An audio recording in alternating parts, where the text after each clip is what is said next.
اللہ الرحمن الرحیم۔ السلام علیکم۔ روایت بغیر وقفے کے آپ کے سامنے پیش کرنے لگا ہوں۔ علی بن محمد نے سعید بن عبداللہ سے روایت کی ہے کہ حسن بن نصر اور ابو صدام اور کچھ لوگوں نے امام حسن عسکری علیہ السلام کے بعد اس بارے میں گفتگو کی کہ حضرت حجت کے وکلاء کی معرفت، جو مال حضرت کی خدمت میں بھیجا جاتا ہے وہ آپ تک پہنچتا بھی ہے یا یہ لوگ اپنے ہی پاس رکھ لیتے ہیں؟ ان لوگوں نے اس کی تحقیق کا ارادہ کیا۔ حسن بن نصر نے ابو صدام سے کہا، میں حج کا ارادہ رکھتا ہوں۔ اس نے کہا، اس سال نہ جاؤ۔ حسن نے کہا، مجھے اس فکر میں نیند نہیں آتی، میرا جانا ضروری ہے۔ اور اس نے احمد بن یحییٰ بن حماد کو اپنے مال کا وصی بنایا اور وصیت کی کہ یہ مال ناحیہ مقدسہ سے لے جاؤ اور کوئی چیز کسی کو نہ دینا، بلکہ اپنے ہاتھوں سے حضرت حجت علیہ السلام کی خدمت میں پہنچانا۔ حسن نے کہا، جب میں بغداد پہنچا تو کرایہ پر ایک گھر لے لیا، میں اس میں ٹھہرا۔ ایک وکیل میرے پاس کپڑے اور دینار لایا اور میرے پاس رکھ دیے۔ میں نے کہا، یہ کیا ہے؟ اس نے کہا، تمہاری نظر کے سامنے ہے۔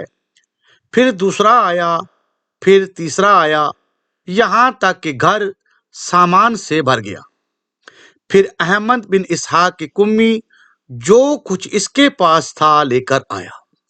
مجھے بڑا تعجب ہوا اور فکر لاحق ہوئی۔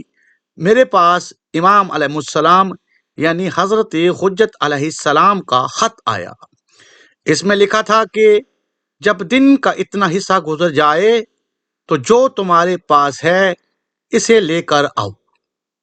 میں سب سامان لے کر چلا۔ راستے میں 60 ڈاکو کا ایک گروہ تھا، لیکن ان ڈاکوؤں نے مجھے کچھ بھی نہ کہا اور میں اپنا سارا مال لے کے مقام عسکر پہنچا۔ وہاں حضرت کا ایک اور خط ملا۔ میں نے حمالوں کے بوروں میں سامان لدوایا۔ جب دروازہ پر پہنچا تو وہاں ایک حبشی غلام کھڑا تھا۔ اس نے کہا، تم حسن بن النضر ہو؟ اس نے کہا، ہاں۔ اس نے کہا، اندر آؤ۔ میں صحن خانہ میں آیا، حمالوں کے ساتھ سب سامان بھی لایا۔ میں نے گھر کے ایک گوشے میں بہت سی روٹیاں دیکھیں۔ اس نے ہر حمال کو 2 روٹیاں دیں۔ وہ چلے گئے تو میں نے دیکھا گھر کے ایک دروازے پر پردہ پڑا ہوا ہے۔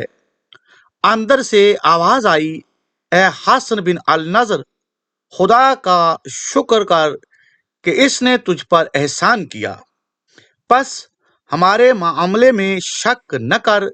شیطان تیرے بارے میں شک کرنے والوں کو دوست رکھتا ہے۔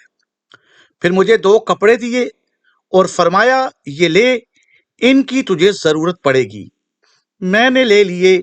سعید کہتا ہے کہ حسن بن النضر وہاں سے لوٹ آیا اور ماہ رمضان میں اس کا انتقال ہو گیا اور انہی 2 کپڑوں کا اسے کفن دیا گیا۔